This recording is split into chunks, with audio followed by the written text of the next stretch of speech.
तिथं मला मारहाण करायला लागला परत नेऊन. तिथून मला नेलं. तिथून सेटल झाले होते, व्यवस्थित जॉब लागला होता, चांगल्या गोष्टी होत्या. काही काळाने केस कोर्टामध्ये टाकून मुलं पण माझ्या हातात घेणार होते, पण माझ्याकडे पैसा नव्हता. आई-बाबा असे साथ देत नव्हते. मग थोडे दिवस थांबले. थांबल्याच्या नंतर इकडं त्यांनी चालू केलं त्यांच्या गोष्टी, त्यांचे पूर्ण रंग दाखवायला, की जे की ते मोबाईलमध्ये बोलायचे लेडीजला, परत आणखी बाहेर काय करायचे त्यांनी ते माझ्यासमोर दाखवायला चालू केले.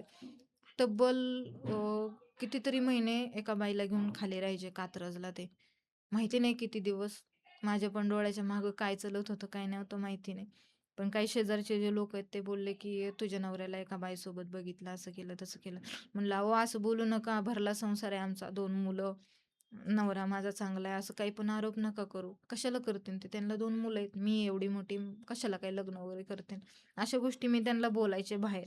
बाहेर असं कधी घरातली इज्जत कधी बाहेर नाही काढली, की माझा नवरा मला मारतोय, मला असं करतोय, मला खायला व्यवस्थित आणून देत नाही, चिकटपणा करतो, हे करतो. असल्या गोष्टी मी कधी सांगितल्याच नाही बाहेर.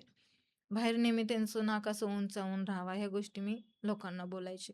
आणि मग दुधवाला आला. दुधवाला आल्याच्या नंतर मला समजल्यात काही गोष्टी, की त्यांनी पण म्हणजे पाहिलं होतं ते. असं मला कळलं.